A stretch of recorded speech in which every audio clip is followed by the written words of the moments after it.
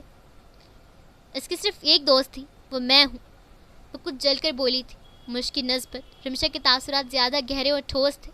وہ ہنس بھی رہی تھی تو زور سے، جل بھی رہی تھی تو اپنے تاثرات پر قابو نہیں کر پا رہی تھی۔ اس کا ہر تاثر اضافی تھا، ضرورت سے زیادہ۔ اس کی اکلوتی دوست ہونے کے ناطے تم بھی اس پارٹی میں گئی ہوں گی؟ بالکل، لیکن وہ پارٹی سے پہلے مجھ کے گھر گئی تھی، کیونکہ اس نے اپنے گھر والوں سے جھوٹ بولا تھا۔ مسفرہ نے آئیبرو چکا کر بات کو تول دیا تھا۔ لیکن مجھ کا کہنا ہے کہ وہ اس کے گھر نہیں آئی۔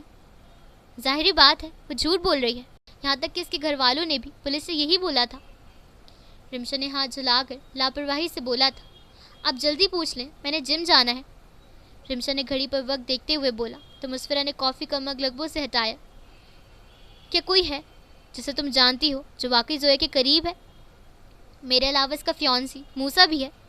مسفرہ نے سنجیدگی سے اسے دیکھا تھا۔ زویا جس رات لاپتہ ہوئی وہ کہاں تھا؟ مسفرہ کا لہجہ سنجیدہ تھا۔ میں نہیں جانتی کہ وہ کہاں تھا۔ رمشا کے گلے کی گلٹی ابھر کر مدھوم ہوئی تھی۔ ٹھیک ہے، اور تم اس ایڈریس کے بارے میں کیا جانتی ہو؟ مسفرہ نے کہتے ہوئے موبائل پر ایک ایڈریس اس کے سامنے کیا تھا۔ ویٹ، آپ کو یہ کیسے ملا؟ وہ حیرت سے بولی تھی۔ تم بھول رہی ہو، میں ڈیٹیکٹیو ہوں۔ اس کا لہجہ سنجیدہ اور ٹھوس تھا۔ جواباً رمشا خاموش رہی۔ تم یہاں گئی ہو، ہے نا؟ وہ پوچھ نہیں رہی تھی، بتا رہی تھی۔ نہیں، میں اپنی زندگی میں یہاں کبھی نہیں گئی ہوں۔ اس نے صفائی سے جھوٹ بولا تھا۔ کیا تم اس پارٹی کے پاس نہیں دے رہی تھی جو یہاں منعقد کی گئی تھی؟ مسفرہ نے موبائل کی اسکرین بند کرتے ہوئے استفسار کیا تھا، حالانکہ وہ سچ جانتی تھی۔ نہیں، میں نہیں تھی۔ رمشا کے گلے کی گھلٹی ابھر کر مدھوم ہوئی تھی اور اس نے نگاہیں چرائی تھیں۔ مسفرہ نے جواباً اسے کاٹ کھانے والی سرد نگاہوں سے دیکھا تھا۔ معذرت، مجھے جانا ہوگا، میرا ٹرینر انتظار کر رہا ہے۔ وہ اپنی چیزیں ٹیبل سے سمیٹتے ہوئے جلدی سے اٹھی تھی۔ اس کے علاوہ میں آپ کو دور رہنے کا مشورہ دوں گی تاکہ آپ کو کسی پریشانی کا سامنا نہ کرنا پڑے۔ وہ لہجے کو مضبوط بنانے کی ناکام کوشش کرتے ہوئے بولی تھی۔ اب تم جیسی لڑکی مجھے دھمکی دے گی؟ مسفرہ نے آئیبرو چکا کر کچھ سرد لہجے میں نخوت سے کہا تھا۔ اس کے لہجے کی سرد مہری پر رمشا کانپتی ہوئی لیکن خود کو مضبوط رکھتے ہوئے آگے بڑھ گئی تھی۔ مسفرہ نے چشمے آنکھیں پر چڑھائے تھے اور پھر بل پے کرتی وہاں سے باہر نکل آئی تھی۔ اب اسے دوسرے کیس کو بھی دیکھنا تھا جس کے لیے اسے ہسپتال جانا ہوگا، اور وہاں وہ کسی سے ملاقات کرنے والی تھی۔ ایک دفعہ کا ذکر ہے، دونوں ایک لاہور میں یکجا تھے۔ ایک دفعہ کا ذکر ہے، اس کو کبھی مکرنے مت دینا۔ شہر لاہور کی حدود میں داخل ہوتے ہوئے اسے شام ہو گئی تھی۔ وہ سیدھا گھر جانے کے بجائے ایک ہسپتال کی طرف گاڑی دوڑا رہا تھا۔ کچھ دیر بعد وہ فریش سے لاہور کے غیر معروف اسپتال میں اپنے کیبن میں بیٹھا تھا۔ کپڑے صبح والے ہی تھے، البتہ آنکھوں میں تھکان تھی۔ اس نے آنکھوں میں سیاہ رنگ کے لینسز ڈال رکھے تھے، لیکن تھکاوٹ کے باعث شدید جلن ہو رہی تھی۔ وہ ہسپتال جس کام سے آیا ہوا تھا وہ ہو چکا تھا، اس لیے براق نے جھنجھلاتے ہوئے آنکھوں سے سیاہ لینس کے چادر ہٹا دی تھی۔ اب اس کی سرمئی رنگ کی آنکھیں اسے پرکشش بنا رہی تھیں۔ وہ جاننے کی غرض سے اپنی گاڑی کی چابیاں ٹیبل سے اٹھاتا ہوا اٹھا تھا۔ موبائل پر موصول ہوا میسج بھی ساتھ ہی ساتھ پڑھ رہا تھا۔ اس کے بعد وہ نکلا تھا اور ہاسپٹل کے کوریڈور میں قدم رکھتے ہی اسی لمحے سے محسوس ہوا تھا کچھ الگ، کچھ عجیب، کچھ منفرد۔ وہ کوئی احساس تھا، وہ اسی احساس کے تحت دھیرے سے پلٹا تھا اور اس کی نظر خالی کوریڈور سے گزرتی ہوئی اس اکیلی لڑکی پر پڑی تھی جو مکمل اعتماد کے ساتھ قدم اٹھاتے ہوئے ایک پرائیویٹ کمرے کے باہر رکی تھی، سن گلاسز اتار کر بالوں پر چڑھاتے ہوئے، جس سے اس کی آدھا چہرہ واضح ہوا تھا۔ براق کو محسوس ہوا کہ وہ اسے جانتا ہے، وہ اسے پہچانتا ہے۔ اس کے بالوں کی لال لٹ، اس کے ذہن میں انکشاف ہوا تھا کہ یہ وہی ہے۔ ہاں شاید، لیکن یہاں کیوں؟ پھر مسفرہ نے اپنے موبائل پر کچھ دیکھا تھا اور اس کے ساتھ ہی اس نے موبائل سے نگاہ اٹھا کر اپنے دائیں جانب دیکھا تھا اور اس سے پہلے کہ وہ گردن گھما کر بائیں جانب دیکھتی، براق ایک دیوار کی اوٹ میں ہو گیا تھا۔ مسفرہ کو خود پہ کسی کی نگاہیں محسوس ہوئی تھیں۔ وہ خالی کوریڈور کو دیکھتی، سر جھٹک کر اب کمرے کا دروازہ خاموشی سے کھولتی اندر داخل ہوئی تھی۔ سرمئی آنکھوں نے یہ منظر دیکھا تھا اور بغیر چاپ کے چلتا اس دروازے تک پہنچا تھا۔ اندر اس لڑکی کی آواز گونج رہی تھی۔ شہر لاہور کی فضاؤں نے جھوم کر رقص کیا تھا، پہلی ملاقات کا رقص۔ رقص کے دوران ان جھومتی ہواؤں نے اس سے استفار کیا تھا کہ ایک دل ہی تو ہے، تو کیوں وہ گنوانے چلے ہو۔ لیکن رقص کرتی ہوئی ہواؤں کو شور نظر انداز کرتا ہوا وہ دروازے سے کان لگائے ان کی گفتگو سننے لگا تھا۔ تم کہہ رہے ہو کہ تم اس سب کے بارے میں کچھ نہیں جانتے اور تمہیں لگتا ہے میں تمہاری بات پر یقین کروں گی؟ مسفرہ کا لہجہ کچھ پتھریلا سا تھا۔ مسفرہ بستر پر لیٹے شخص کو گھورتے ہوئے سر نگاہوں سے دیکھ رہی تھی۔ وہ آگے بڑھی تھی اور جھک کر اپنے شوز کے پاس سے پینٹوچی کرتی سیاہ رنگ کی پسٹل نکال چکی تھی۔ بستر پر لیٹے مریض کی آنکھیں حیرت سے پھیلی تھیں۔ وہ قدم قدم چل کر اس کے بستر تک پہنچی تھی۔ پسٹل کی ٹھنڈی نوک کو اس کے ماتھے پر رکھتے ہوئے وہ سرد انداز میں مسکرائی تھی۔ دروازے کے باہر کھڑا شخص مزید برداشت نہ کر سکا اور نہایت نفاست سے دروازہ کھولا کہ کمرے میں موجود دونوں نفوس کے علم میں بھی نہ ہو سکا۔ مسفرہ کی اس کی جانب پشت تھی جو پسٹل کی نوک اس کے سر پر رکھے ایک جوتا اس کے بستر پر ٹکائے ہوئے اس پر جھکی ہوئی تھی۔ ایک گولی تمہاری اس کھوپڑی سے آر پار ہوگی اور یقین کرو اس حالت میں ایک گولی سے زیادہ تم سہ بھی نہیں پاؤ گے اور ملک الموت سے ملنے کی ترجیح دو گے تو بہتر یہی ہے اپنا منہ کھول دو، ورنہ مجھے مجبوراً تمہاری ملک الموت سے ملاقات کروانی پڑے گی۔ وہ انتہائی سرد لہجے میں بول رہی تھی۔ براق آرام سے وہاں ایک دیوار کے ساتھ ٹیک لگائے کھڑا تھا۔ اس کی موجودگی کا دونوں کو احساس نہیں ہوا تھا کیونکہ بستر پر لیٹا مریض اس حالت میں نہیں تھا کہ وہ مسفرہ سے نظریں ہٹاتا، اور مسفرہ ویسے بھی اس کے سامنے آ کر پیچھے کا نظارہ ختم کر چکی تھی۔ یہ کہتی ہوئی مسفرہ اس سے 2 قدم پیچھے ہوئی تھی اور سیدھی کھڑی ہوئی تھی۔ تم ایسا کچھ نہیں کر سکتی، وہ کچھ ڈرتے ہوئے بولا تھا کیونکہ مسفرہ کا لہجہ حقیقتاً سرد اور کھا جانے والا تھا۔ اس کی بات سنتی مسفرہ بھوکی شیرنی کی طرح اس کی جانب آئی تھی اور اس کا منہ اپنے ہاتھ میں دبوچتی اس کے منہ میں پسٹل کا منہ ڈال چکی تھی۔ کرائس موئی، واللہ یقین کرو میرا کہ مجھے وہ لوگ زہر لگتے ہیں جو لڑکیوں کو کمزور سمجھتے ہیں۔ عزت سے منہ کھولو اس سے پہلے کہ یہ منہ زندگی میں کبھی نہ کھلے۔ مسفرہ کے لہجے میں اس بار تپش بھی تھی۔ اس نے پسٹل اس کے منہ سے نکالی تھی اور اسے بولنے کا اشارہ کیا تھا۔ براق نے ساری کارروائی تھیٹر میں چلتی مفت فلم کی طرح انجوائے کی تھی۔ ٹھیک ہے، میں سب بتاؤں گا، ہکلا کر بولا تو مسفرہ نے اس کی جانب سرد مسکراہٹ اچھالی تھی۔ نام چاہیے مجھے اس کا، وہ پسٹل والا ہاتھ پیچھے لے جاتے ہوئے بولی تھی۔ ابو بکر، اس کا چاچا، اس نے ہی یہ سب کروایا تھا۔ باقی جو مسفرہ نے پوچھا تھا وہ خاموشی سے بتاتا گیا تھا۔ وہ پہلے سے ہی پولیس کی وجہ سے ڈرا ہوا تھا اور اب مسفرہ کا انداز اس کی ریڑھ کی ہڈی میں سنسناہٹ دوڑا گیا تھا۔ نئی زندگی مبارک ہو، مسفرہ نے طنزیہ کہتے ہوئے پسٹل کو دوبارہ پہلی والی جگہ پر ڈالتے ہوئے جیسے ہی مڑی تھی وہ ساکت رہ گئی تھی۔ وہاں ایک شخص نہایت اعتماد سے کھڑا تھا۔ بستر پر موجود مریض اپنی آنکھیں مون چکا تھا کیونکہ مسفرہ نے اس کی ڈرپ میں بے ہوشی کی دوا ملائی ہوئی تھی کہ وہ اس کے جانے کے بعد فوراً کسی کو گھبراہٹ میں کچھ بتا نہ دے۔ مسفرہ نہیں جانتی وہ کون ہے، وہ نہیں جانتی کہ وہ اب کب اندر داخل ہوا، وہ نہیں جانتی کس نے کیا دیکھا، وہ نہیں جانتی کس نے کیا سنا۔ وہ گہری سانس لیتی اپنی دھڑکتی رگوں کو قابو کرنے لگی تھی اور دوسری جانب براق سے پہلی بار نظر بھر کر دیکھا تھا اور ہر چیز نوٹ کی تھی۔ اس کے چہرے پر موجود شوق پر وہ سمجھ گیا تھا وہ کیا سوچ رہی ہے۔ وہ اسے سرد نظروں سے دیکھ رہا تھا۔ دیوار سے پہلے کی طرح ہی ٹیک لگائی ہوئی تھی۔ آئیں ذرا، وہ اسے اشارہ کرتا دروازہ کھولتا باہر نکل گیا تھا، لیکن اسے وہیں کھڑا دیکھ کر اپنی سرد آنکھوں سے اسے دیکھا تھا۔ مسفرہ کو زندگی میں کبھی کسی کی آنکھیں اس سے زیادہ خوفزدہ نہیں لگی تھیں۔ وہ اعتماد کو بحال کرتی اس کے پیچھے چل دی تھی۔ مکر ہی جانا ہر چیز سے، ماننا ہی مت، مسفرہ نے گہری سانس بھر کر خود کو سمجھایا تھا اور پھر وہ اس کے پیچھے خاموش کوریڈور سے گزر کر ایک آفس میں آئی تھی۔ یہ پرائیویٹ رومز کا ایریا تھا، اس لیے ان کے کوریڈور کافی حد تک خالی ہی رہتے تھے۔ وہ آفس میں داخل ہوتا اپنی سیٹ پر بیٹھا تھا اور اسے بیٹھنے کا اشارہ کیا تھا، لیکن وہ کندھے لاپرواہی سے جھٹکتی اس کا آفس دیکھنے لگی تھی۔ اس کمرے میں کیا کر رہی تھی؟ براق کا لہجہ سرد تھا۔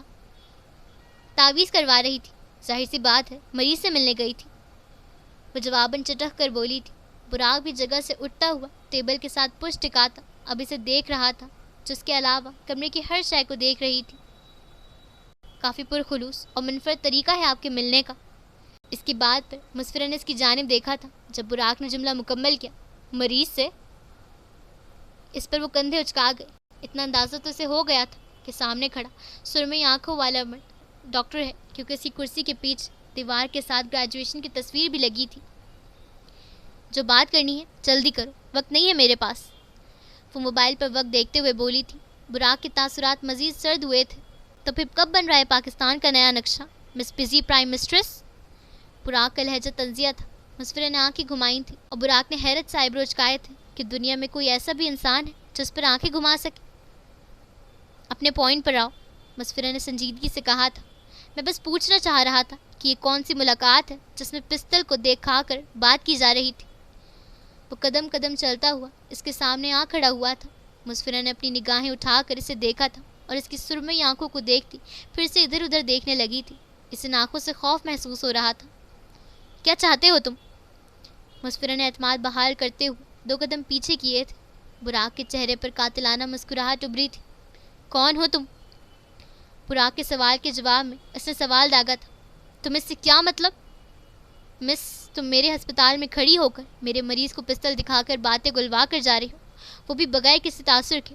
تو مجھے جاننا ہے تم کون ہو، براق نے سنجیدگی سے کہا تھا اور اپنی جیبوں میں ہاتھ اڑسے تھے۔ دیکھو، میں کسی کا کوئی جانی نقصان نہیں کیا، نہ کرنے کا ارادہ رکھتی ہوں۔ بہتر رہے گا تم بھی اپنا منہ بند رکھو اور مجھے یہاں سے خاموشی سے جانے دو، مسفرہ نے ایک نظر اسے گھورتے ہوئے بولا تھا، جس کی سرد نظریں اسی پر جمی ہوئی تھیں۔ اور اگر میں ایسا نہ کروں تو؟ وہ نگاہوں کو مزید اس میں گاڑے ہوئے بولا تھا۔ مسفرہ نے سر اٹھا کر اسے دیکھا تھا۔ وہ اس سے قد میں اتنا بڑا تھا کہ اسے سر اٹھا کر دیکھنا پڑ رہا تھا۔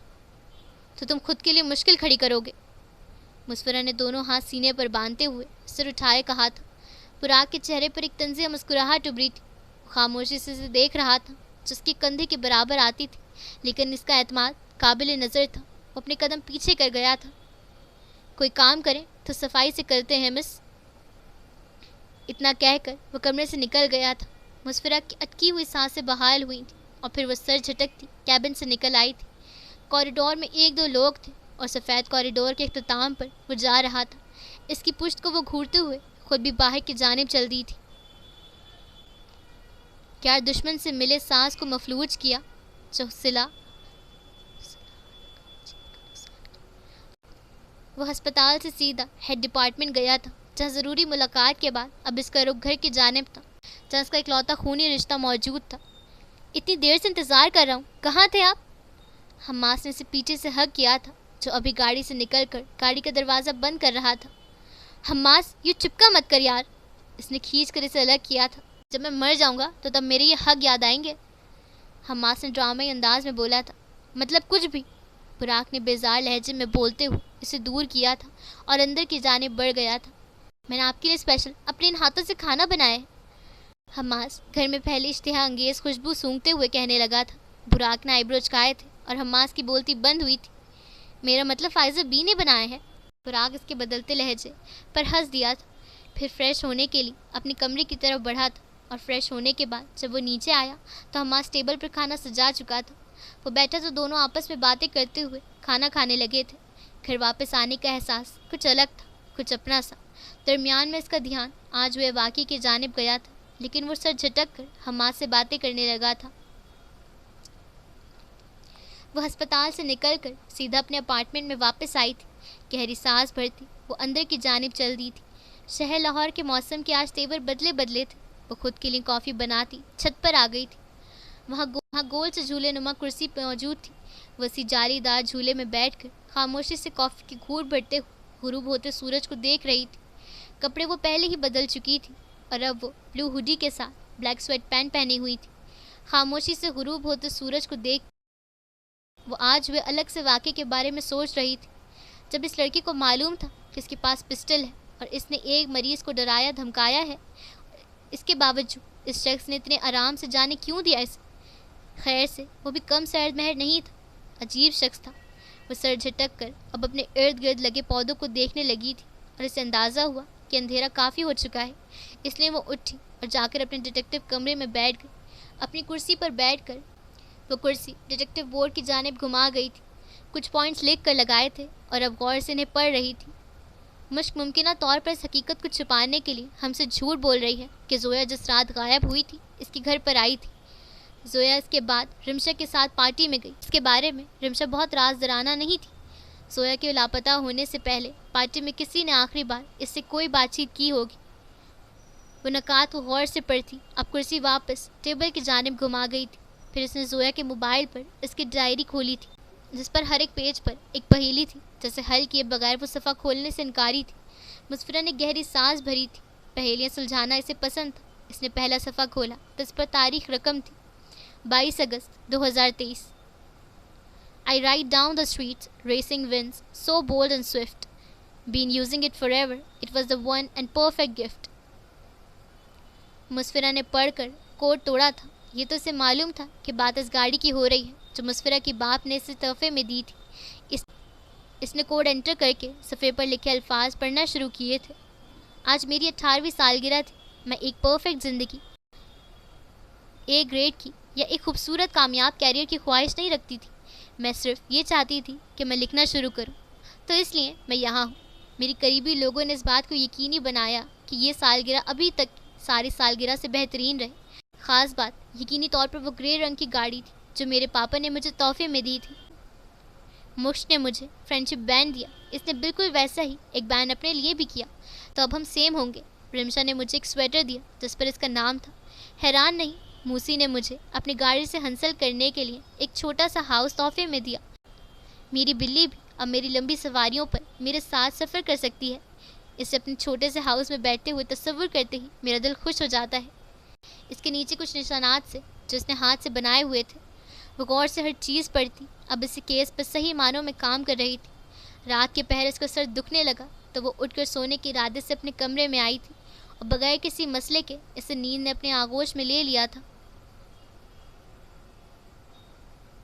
کسی کی آنکھیں تمام قصہ عیا کریں گی. کسی کے چہرے پر اور چہرہ چڑھا رہے گا. ہمارے جسموں کے زخم جلدی بھریں گے. ہمارے دل میں شگاف لیکن پڑا رہے گا.